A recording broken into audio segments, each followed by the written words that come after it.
தந்தை மகன் தூய ஆவியாரின் பெயராலே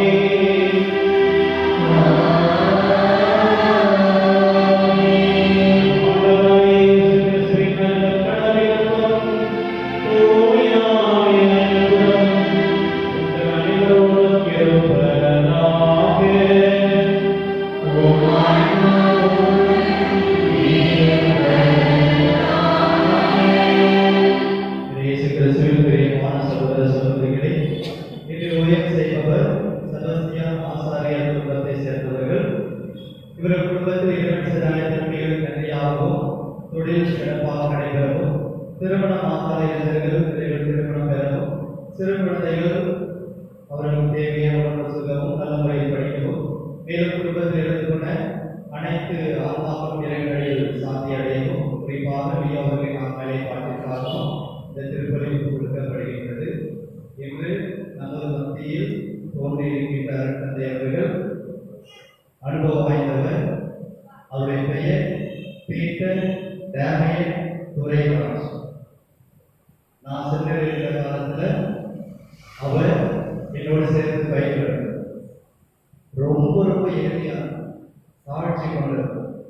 நான் பேதூர் மறைமாவட்ட பேதூர் குருமடத்தில் தான் படித்தேன் பெங்களூரில். அப்போ லீடராக முதல் போய் போடுவாங்க. அப்போ என்னை போட்டு தான் எல்லாருமே நான் போய் வேலைக்கு வாங்கினாரு.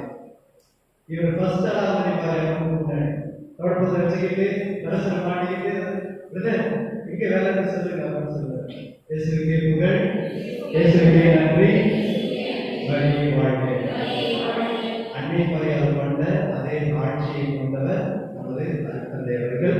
இந்த திருப்பூரிலே பங்கு தந்தையாக வந்திருக்கிறார். அவர் இன்று இந்த திருப்பலை நிறைவேற்றி இறையாசனை உலகம் பெற்றுத்தர வந்திருக்கிறார். நமது மறை வட்டத்திற்கு அவர் முதலாக வந்திருப்பதால் பங்கு நமது மறைவட்ட அதிபர் சார்பாகவும் என் சார்பாகவும் இறை மக்கள் ஆய்வுகள் சார்பாகவும் இந்த பொன்னாடியை அளித்தவரை வருகிறது என்று வரவேற்கிறேன்.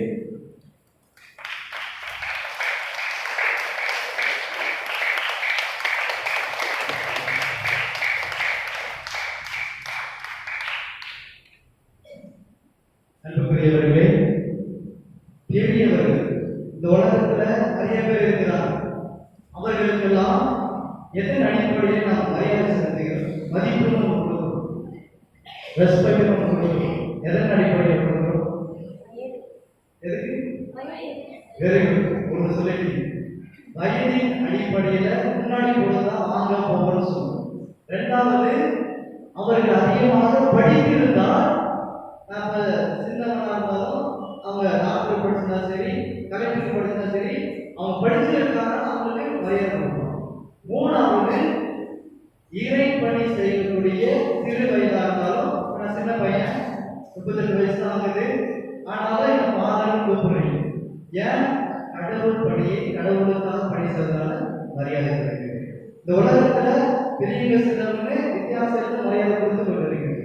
நீ நற்செய்தியும் அதே போல இறையரசில் விண்ணக அரசில் பெரியவர் சிறியவர் என்று அழைக்கப்படுகிறார்.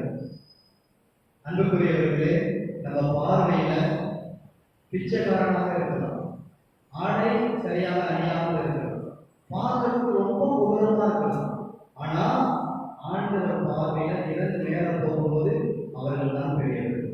நம்முடைய வாழ்க்கையில ஒரு சில நேரத்துல காசு வச்சிருக்கிறாங்களா, கோல்சூட் போட்டிருக்கிறாங்களா, பெரிய பெரிய காலத்தை இறங்குறாங்களா, உடனே கையெழுத்து கும்பிடுறோம்.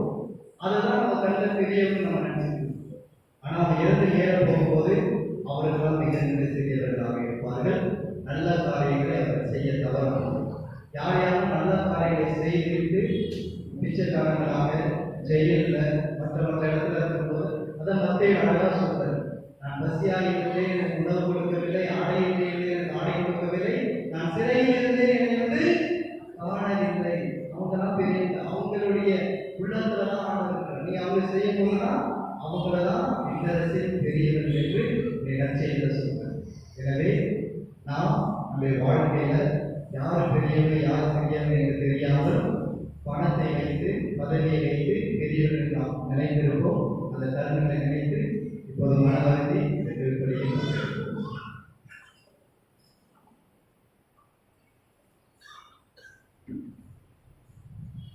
சகோதர சகோதரிகளை தூய மனிதர்களை கொண்டாட தகுதிகள் பொருட்டு நம் பாவங்களை ஏற்றுக்கொள்வோம். எல்லாம் வல்ல இறைவனிடமும்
அவர்கள் தங்களுக்கு கொடுக்கப்பட்ட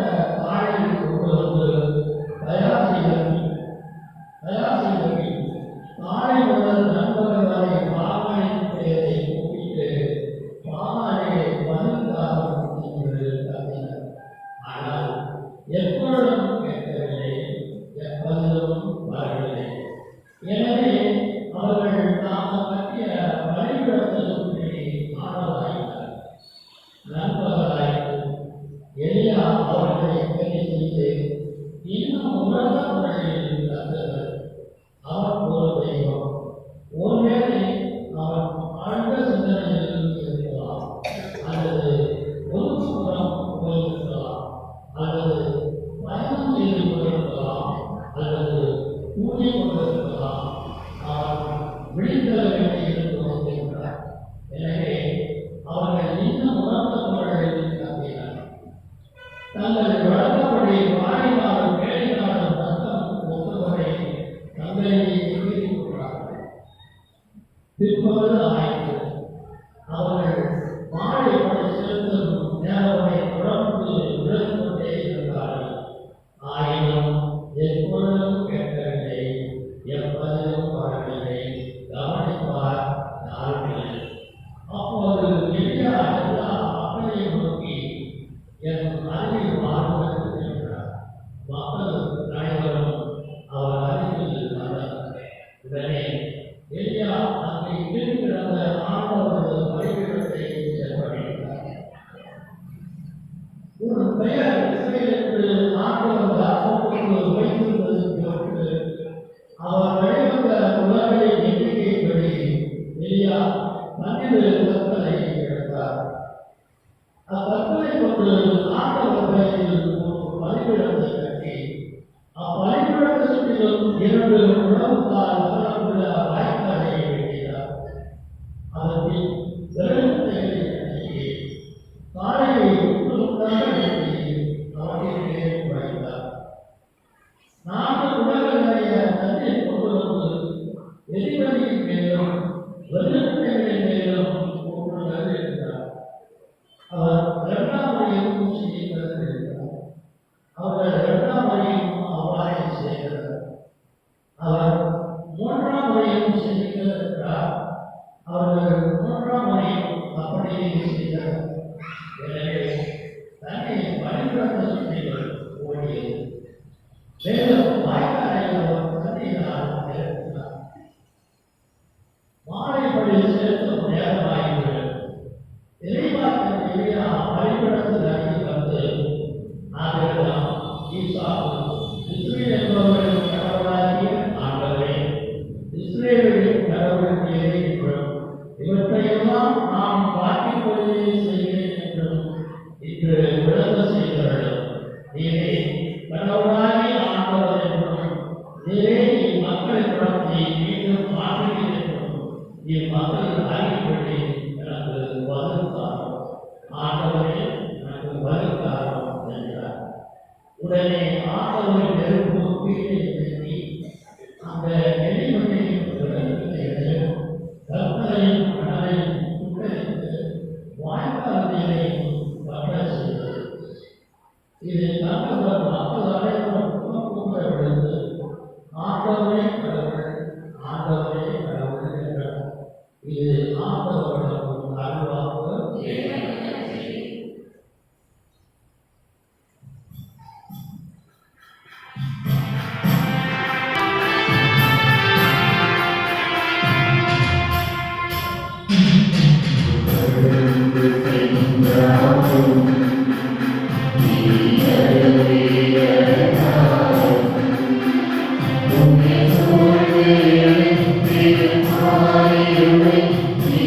Thank you.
திருச்சட்டத்தையும் இறை வாக்குகளையும் நான் அழிக்க வந்தேன் என நீங்கள் எண்ண வேண்டாம்.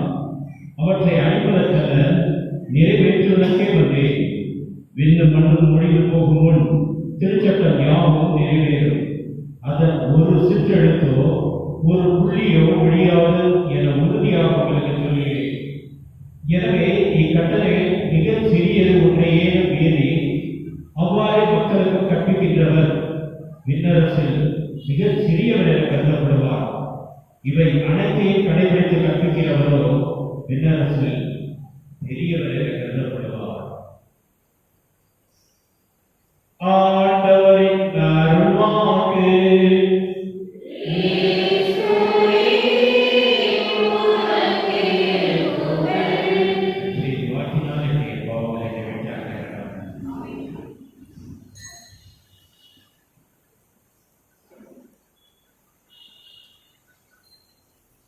இயேசுவுக்கே புகழ், இயேசுவுக்கே நன்றி, மரியே வாழ்க. Praise the Lord. இறையேசுவின் அன்பார்ந்த சகோதரிகளே, சகோதரர்களே, புனித அந்தோனியார் பரிந்துரையை நாடி வந்திருக்கின்ற அன்பு பக்தர்களே, கிறிஸ்தவருக்கு எதிரான செயல்பாடுகள் உலகம் படைக்கப்பட்ட காலத்திலிருந்து தற்பொழுது வரை தொடர்ந்து கொண்டுதான் இருக்கின்றது என்பது நாம் அறிந்த ஒன்றே. இன்றைய முதல் வாசகத்தை பார்ப்போமேயானால், இறைவாக்கினர் எளியா காலத்திலும் எவ்வாறாக அந்த நாட்டை ஆண்டு வந்த மன்னன் ஆகாபு கிறிஸ்தவத்திற்கு எதிராக, உண்மை கடவுளுக்கு எதிராக பாகால் இறைவனை வழிபட்டு மக்களையும் அந்த கடவுளையை வழிபட வேண்டும் என்ற தோண்டிவிட்டு அதற்கு உறுதுணையாக 450 கோடி வாக்காளர்களும் செயல்பட்டதை நாம் பார்க்கின்றோம். உண்மை தெய்வம் எது என்பதை உணர்த்தும் விதமாக எலியா ஆகாபையும் அவனை சார்ந்த கோடி இறை வாக்கினர்களையும் மக்களை கார்மேல் மலைக்கு அழைத்து வருகின்றார்.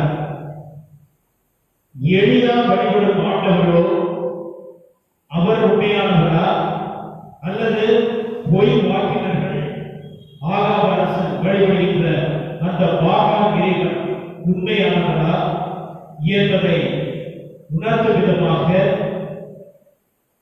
ஒரு அக்னி பரீட்சையை நடக்கின்றது. இன்றைய வாசகம் ஆண்டவரே கடவுள், பாகால் கடவுள் அல்ல என்ற உண்மையை வெளிப்படுத்துவதை நாம் பார்க்கின்றோம். காலையை வலியுறுத்து அதனை வெட்டி விறகுகள் மீது பரப்பி பாகாலை வேண்டுகின்றனர். பாகாலை எங்களுக்கு செவிசாயும் என்று காலை முதல் நண்பகல் வரை விடாது தொடர்ந்து வேண்டுகின்றனர். ஆனால் பயன் ஏதும் இல்லை. நெருப்பு வந்து அந்த பலிபொருளை உண்ணவும் இல்லை. இரத்த வடிகின்றவரை கத்திகளாலும் ஈட்டிகளாலும் தங்களையே குத்திக் கொண்டனர், வேண்டுகின்றனர், துலங்குகின்றனர். ஆனால் ஒரு பயனும் இல்லை. வேற்றிடத்தால் வழிகின்ற சிலைகள் வெறும் வெள்ளியை கொண்டுமே, அவை மனிதரின் கைகளால் செய்யப்பட்டவையே. அவற்றிற்கு வாயில் உண்டு, ஆனால் அவை பேசுவதில்லை. கண்கள் உண்டு, ஆனால் பார்ப்பதில்லை. காதுகள் உண்டு, ஆனால் கேட்பதில்லை என்ற உண்மையை எலியா மக்களுக்கு உரைக்கின்றார். நாம் நம்முடைய வாழ்க்கையில் இத்தகைய உதவி செய்ய இயலாத பாகால் தெய்வங்களை வைத்து வழிபடுகிறோமா? நாம் பேராசையோடு சேர்க்கின்ற பணம் எல்லாம், கூட்டி சேர்க்கின்ற பணம் எல்லாம் நமக்கும் ஒரு பாகால் தானே. பணத்தால் நமக்கு அமைதி கிடைக்கின்றதா? பல கோடீஸ்வரர்களின் வாழ்க்கையை பார்ப்போமேயானால் அவர்கள் தன்னுடைய இறுதி காலத்தில் பணம் மட்டுமே வாழ்க்கை அல்ல, பணம் மட்டுமே குறிக்கோள் அல்ல என்ற வாழ்க்கை தத்துவத்தை உணர்ந்து தங்களுடைய வருத்தத்தை, தங்களுடைய வாழ்க்கை முடிகின்ற காலத்தில் பல பெயர் பெற்ற கோடீஸ்வரர்களை தெரிவித்திருப்பதை நாம் காண்கின்றோம். இங்கு ஆகாவும் கோடி இறைவாக்கினர்களும் மக்களும் புலம்பி அழுது அழைத்த போதும் ஒரு பதிலும் இல்லையே. பாகாலைகளுக்கு செவி சாயும் என்ற கூக்குரல் அந்த பாகாலை காதில் விழவில்லையே. இந்த மக்களின் கூக்குரல் எங்கே? இயேசுவே, தாவீதின் மகனே, எனக்கு இரண்டும் என்ற அந்த வார்த்தையை கூக்குரல் எங்கே? யாருடைய குரல் கேட்கப்பட்டது? மக்கள் உண்மையை உணர வேண்டும், போலி தெய்வத்தை விட்டு விலக வேண்டும் என்ற நோக்கோடு எலியாவும் காலையை வெட்டி விறகுகள் மேல் பரப்புகின்றார். எளிதில் தீப்பிடிக்காதவாறு அந்த விறகுகள் மீதும் அதை சுற்றியும் தண்ணீரை ஊட்டச் செய்கின்றார். தாம் வழிபடும் ஆண்டவரை வேண்டுகின்றார். நீரே கடவுளாகிய ஆண்டவர் என்று இவர்கள் அறியும்படி என் மன்றாட்டை கேட்டருளும். ஆண்டவரே, என் மன்றாட்டை கேட்டருளும் என்று உருக்கமாக வேண்டுகின்றார். நடக்காது, நடக்க முடியாது என்று நினைத்த ஆகாது மற்றும் கோடி இறைவாக்கினர்கள் மக்கள் இவர்களை பின்பற்றிய இவர்களின் எதிர்பார்ப்பு இங்கே உடைக்கப்படுகின்றது. ஆண்டவரிடமிருந்து தீ இறங்கி வருகின்றது, பலியை சுட்டெரிக்கின்றது. கடவுளால் இயலாதது ஒன்றுமில்லை என்ற லூக்கா 7:1 இறை வார்த்தை 37 உள்ள வார்த்தை இங்கு மெய்ப்பிக்கப்படுவதை காண்கின்றோம். கடவுளை நம்பினவர் கைவிடப்படார் என்று அந்த உண்மையை நமக்கு வெளிப்படுத்தப்படுகின்றது. நம்முடைய வாழ்க்கைக்கு வருவோமே, பாகாலும் உண்மை கடவுளும் நம்முடைய உள்ளங்களில் ஆட்சி புரிய விரும்புகின்றன. பல தருணங்களில் இந்த இருவருக்குமே நம்முடைய உள்ளத்தில் ஆசனங்களை வைத்து இருக்கின்றோம். இன்றைய முதல் வாசகத்தில் குறிப்பிடப்பட்டுள்ளதை போல ஒரு பக்கம் சாய் நடக்கும் தொட்டியை போல பாகாலை ஒரு நேரமும் கடவுளை ஒரு நேரமும் என்று நமது வாழ்க்கை இன்று முகமாக அலைக்கழிக்கப்படுவதை உணர்கின்றோமா? ஒளியையும் இருளையும் ஒரே இடத்தில் நாம் கொள்ள இயலாது. உண்மையும் உண்மை பொய்யும் ஒருங்கிணைந்து வாழ முடியாது. மத்திய 6:24 குறிப்பிடப்பட்டுள்ளதை போல எவரும் இரு தலைவருக்கு பணிகளை செய்ய முடியாது. ஏனெனில் ஒருவரை வெறுத்து மற்றவரை நாம் அன்பு செய்யும் நிலை ஏற்படும். என்ற இறைவனின் சொற்கள் நமக்கு பாடமாக அமைய வேண்டும். ஒருவரே கடவுள், அவர் இயேசு நமக்கு வெளிப்படுத்திய தந்தையே ஆவார். அவரோடு எங்கும் என்றும் நமது கடவுள். அவரை தவிர வேறு கடவுள் நமக்கு இல்லாதிருப்பதாக என்று அடிக்கடி கூறுவோம். இவ்வளவு நிகழ்வுகள் நடந்தும் அனைத்தையும் தெரிந்திருந்தும் புனித அந்தோனியார் வாழ்ந்த காலகட்டத்திலும் கத்தோலிக்கர் பலரும் மாய வலையில் சிக்கி பிரிவினை சபையில் சேர்ந்து கொண்டிருந்தனர்.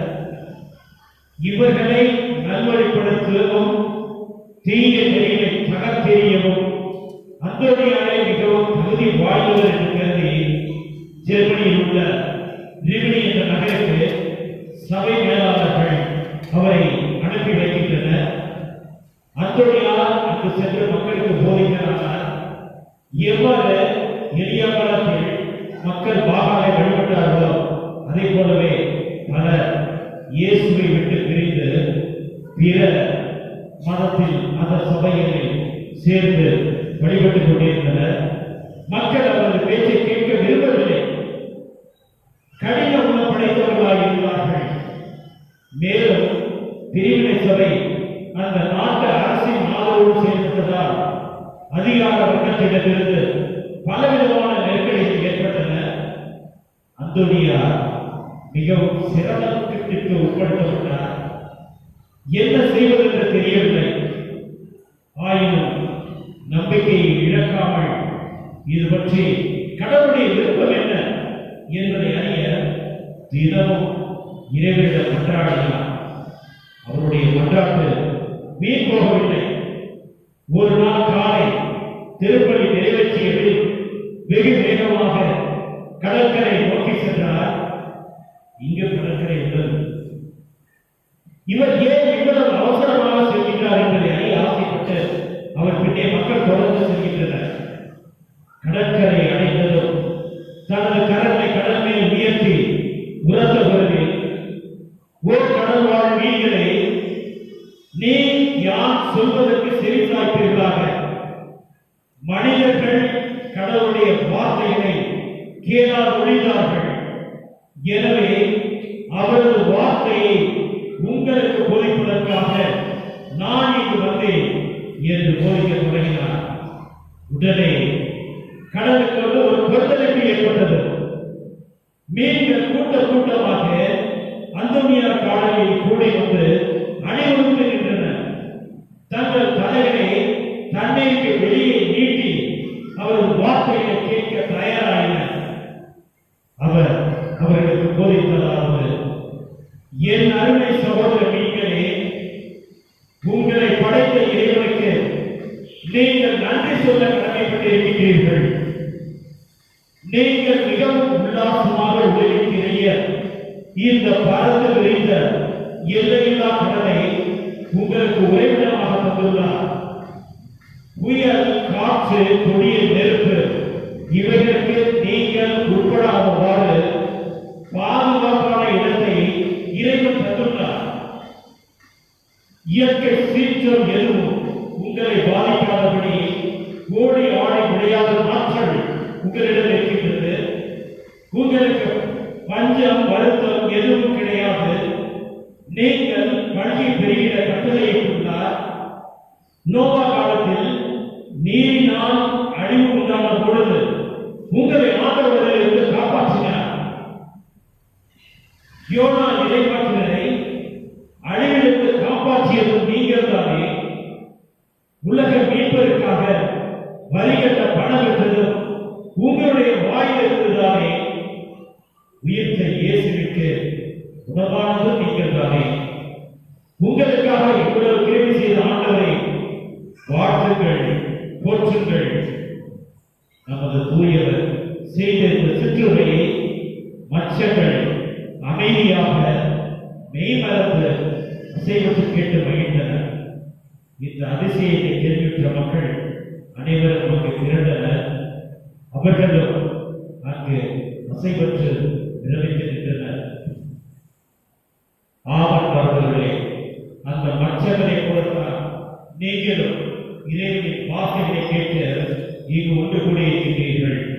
உங்களுக்கு இறைவன் செய்த ஒவ்வொரு செயலும் மற்றவர்களுக்கு எவ்வாறு கொள்ளப்பட்டதோ அதை போலதான் உங்களுக்கு வேறு விதமாக நினைவூட்டப்படுகின்றது.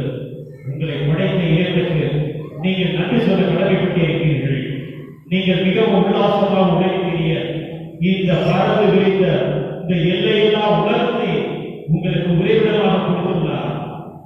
புயல், காற்று, குடிய நெருப்பு இவனைக்கு உட்படாதவாறு உங்களை அவ்வளவு பாதுகாத்து வருகின்றார்.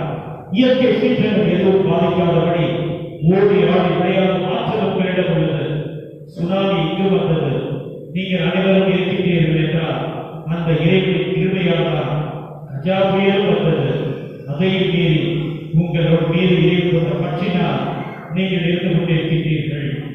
ஆமன்பார்ந்தவர்களே, இதை செவி கொடுக்காத மக்களுக்கு புனித அந்தோனியார் ஆட்சிய உரை, இங்கு வராத மக்களுக்கு, இங்கிருந்து பிரிந்து சென்ற மக்களுக்கு அவர் கூறியது, ஓ மக்களே, பகுத்தறிவற்ற இந்த மச்சங்களை பாருங்கள், இறைவனை பற்றி கொண்டிருக்கின்ற இந்த மக்களை பாருங்கள். தாம் சாயலாக படைக்கப்பட்ட மனிதர்களை விட எவ்வளவு ஆசையாக கடவுளுடைய வார்த்தைகளுக்கு செவிமடுக்கின்றது இந்த மச்சங்கள். நீங்கள் ஏன் கடவுளின் வார்த்தையை கேட்க ஆசைப்படுவதில்லை? சிந்தித்து பாருங்கள் என்று கூறுகின்றார். பார்த்தவர்களே, அன்று ஆதி பெற்றோரை வந்தித்த அதே அழகிதான் இன்று பல குடும்பங்களில் இந்த உலகில் உலகிக் கொண்டிருக்கின்றது.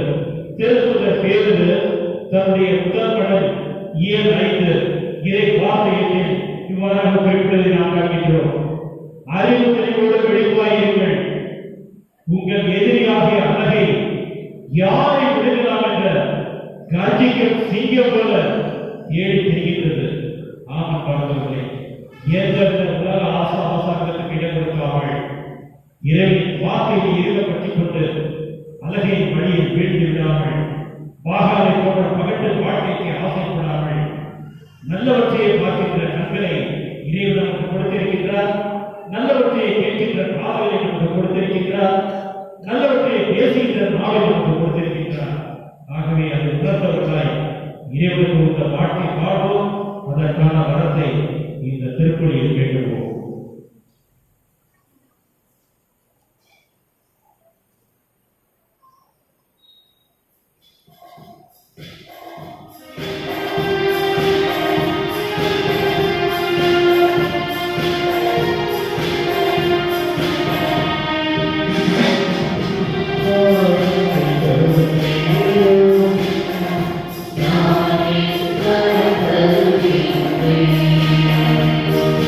Oh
சகோதர சகோதரிகளே, என்னுடைய மாணவர்களே, ஏதாவது தந்தையாக எனக்கு கேட்டதாக அப்படி கொண்டாடுங்கள்.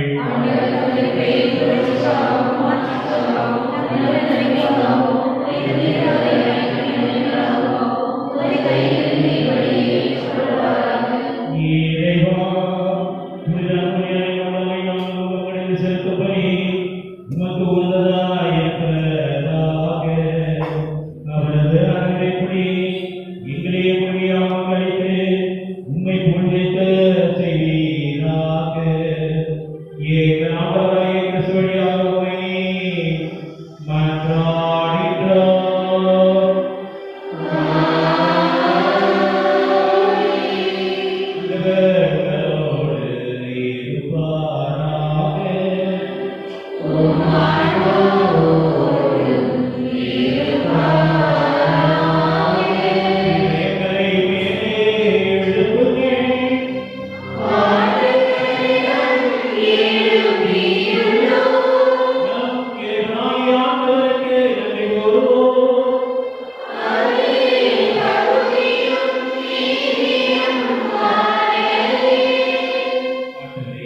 தூயவரான தந்தையே, என்றும் எல்லாம் இறைவா, எங்கள் ஆண்டவராகிய கிறிஸ்து வழியாக ஏதாவது நிகழ்ந்தால் நாங்கள் உமக்கு நன்றி செலுத்துவது மெய்யாகவே தகுதியும் நீதியுமாகும், எங்கள் கடமையை மீட்புக்குரிய செயலும் ஆகும். ஏனெனில் ஒரு புனிதர்களின் தேர்தல் சாட்சியத்தால் உமது திறவை என்றும் புதிய ஆற்றல் பெற்று பலமடைகின்றது. இவ்வாறு எங்கள் மீது நீர் கொண்டிருக்கும் பரிவர்த்தை செல்ல தெளிவாக காட்டுகின்றேன். மேலும் எங்களது மீட்பின் மறை நிகழ்வை நாங்கள் நிறைவேற்றுவதில் அப்புனிதர்களின் சிறப்புமிக்க எடுத்துக்காட்டால் தூண்டப்பெற்று அவர்களது தகுந்த பரிந்துரையால் என்றும் ஊக்கம் பெறவும் அடைகின்றேன்.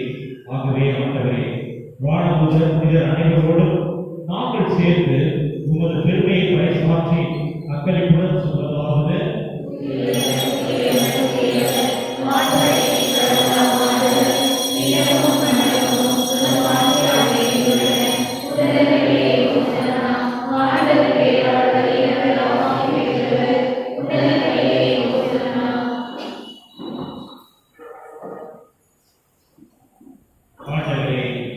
நீர் மெய்யாகவே தூயவர், தூய்மை அனைத்திற்கும் ஒன்று.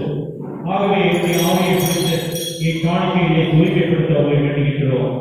இவ்வாறு எங்கள் ஆண்டவர் இயேசு கிறிஸ்துவின் உடலும் இரத்தமுமாக எங்களை மாறுவதாக அவர் பாடுபட உடன்படித்து தம்மை கையளித்த போது அப்பத்தை எடுத்து நன்றி செலுத்தி அதை விட்டு தம் சீடர்களுக்கு அளித்து கூறியதாவது: அனைவரும் இதிலிருந்து பெற்று உண்ணுங்கள், ஏனெனில் இது உங்களுக்காக கையளிக்கப்படும் என் உடல்.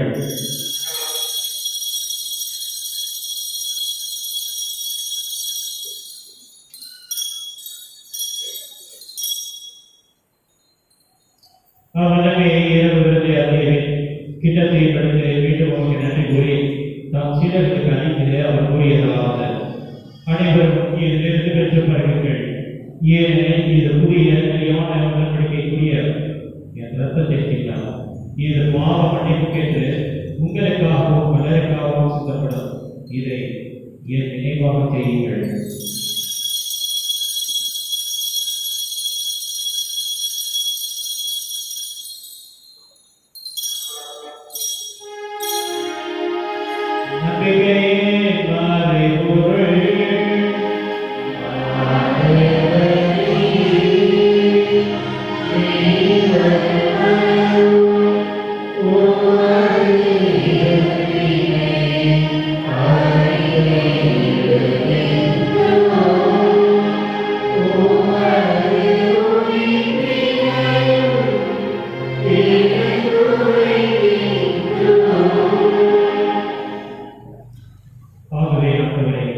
நாங்கள் கிறிஸ்துவின் இறப்பினையும் உயிர்ப்பினையும் நினைவு கூர்ந்து வாழ்ந்த மதத்தையும் மீட்பளிக்கும் கிண்ணத்தையும் ஒப்புக் கொடுக்கின்றோம்.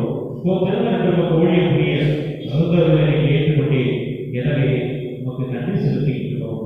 மேலும் கிறிஸ்துவின் உடலில் ரத்தத்தில் பங்கு கொள்ளும் எங்களை தூய ஆவியார் கொண்டு சேர்க்க வேண்டும் என உன்னை தாழ்மையுடன் கொண்டாடுகின்றோம். ஆண்டவரே, உலகத்தில் பிறகு ஒரு திறவைகளை ஒருத்தரலாம். எங்கள் திருத்தத்தை பிரான்சிஸ், எங்கள் மறைமாவட்ட பரிமாற பேர் சமையல் எல்லா திருநிலையினராக அனைவரோடும் உமது திறவை நிறைவு செய்தவர். அன்பே உருவான இறைவா, இந்த திருப்பலி நாங்கள் வேண்டிய கொடுத்த நவநாள் பேர் செய்கிற கருத்துக்களை மற்றும் திருப்பலி கருத்தாக ஒவ்வொரு அனைத்து கருத்துக்களை நிறைவேற்றுமாறு மாட்டவே மேலும் ஒரு சந்தியை குடியிருக்கின்ற ஒவ்வொரு சகோதர சகோதரிகளையும் நிறைவாக ஆசிரியர் அவர்களை ஆசிக்கின்றவர்களை அபிவிருத்தமாக வழங்க வேண்டுமாறு நாடுகிறோம். ஆண்டவரே, நீர் உலகில் குற்றம் அழைத்துக் கொண்ட நீங்கள் முன்னாள் சந்தோஷம் அடியாரை நினைவுகிறார். ஒவ்வொரு திருமாவோடு அவர்கள் இரட்டில் இணைக்கப்பட்டிருந்த இவர் உயிர் திருமாவை போல இருக்கிறார். மேலும் உயிர்த்தெழுந்த தொழில்களும் பெற்றோரையே சகோதர சகோதரிகளே இறந்தோர் அனைவரையும் இறந்ததுடன் நீர் போன்று ஒவ்வொரு திருமாவோடு இருக்கிறார். எங்கள் அனைவர் மீதும் இரக்கமாயிரும். கடவுளை கண்டித்தாயான மரியா அவருடைய கணவரான புனித யோசேப்பு புனித திருமுகர்கள் நாங்கள் கொண்டாடி பெற்ற அந்தோனியா இவ்வுலகில் ஒவ்வொருவராக இருந்தோர் ஆகிய புனிதர் அனைவருடன் நாங்கள் நினைவு வாழ கொண்டுள்ள கருதை பெற்று ஒரு திருமண இயேசு கிறிஸ்து வழியாக உண்மை போட்டே வரமல்ல உண்மை கொண்டாடுகிறோம்.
எங்கள் பாவங்களை பாராமல் உமது திருவை நம்பிக்கையை நோக்கி உமது திருமணத்திற்கு ஏற்ப அதற்கு அமைதியை ஒற்றுமை அளித்தல்வீராக. என்றென்று வாழ்ந்து ஆட்சி செய்கின்றவர் நீரே. ஆண்டவருடைய அமைதியை உங்களோடு இருப்பதாக. ஒருவருக்கொருவர் அமைதியை பகிர்ந்து கொள்வோம்.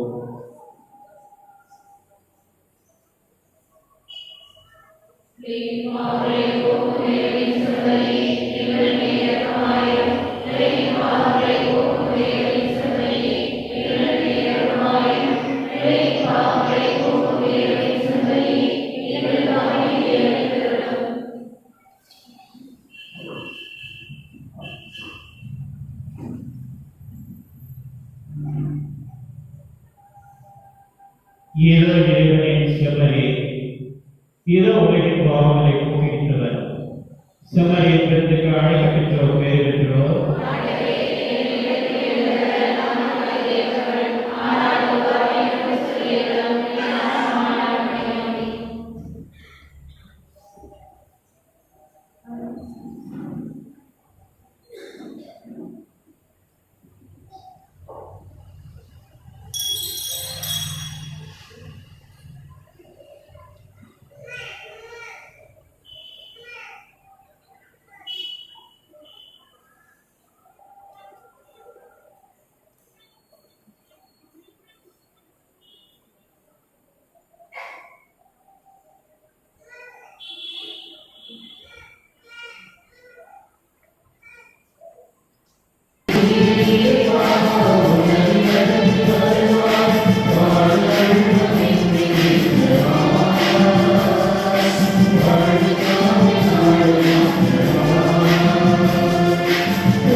இயேசு கிறிஸ்துவின் பிரியமானவர்களே, நமது பங்குத்தத்தின் அழைப்புக்கு ஏற்ப திருப்பூரி வந்திருக்கும் தந்தையர் பீட்டர் எழுந்தனார் அவர்கள் நம்மிடம் வந்து அழகாக புனித அந்தோனியாவின் வரைவுரையை நல்லதொரு வரைவுரை தந்திருந்தார்.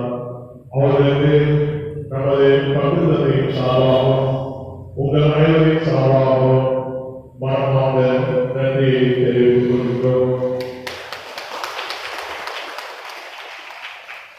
அத்துடன் இத்திருப்பலி முடிந்தவுடனே புனித அந்தோனியாரின் பேர்வழி ஆரம்பமாகிறது.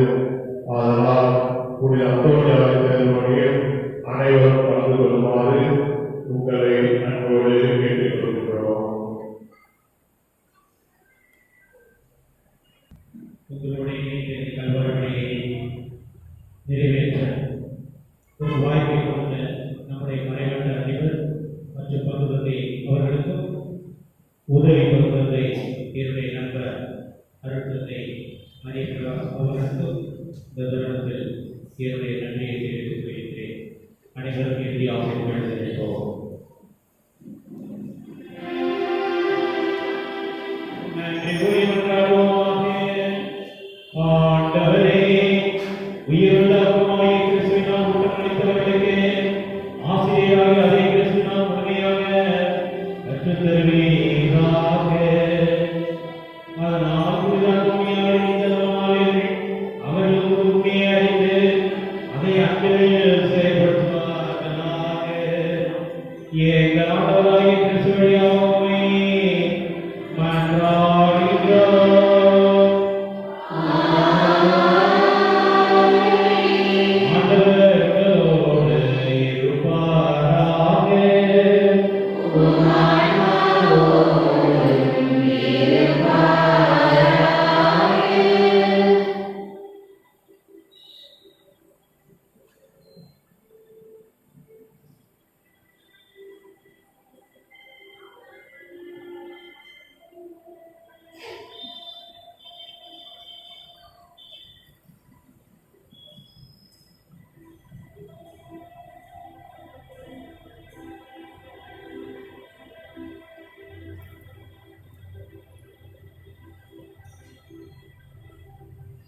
இயலாமலையில் தந்தையே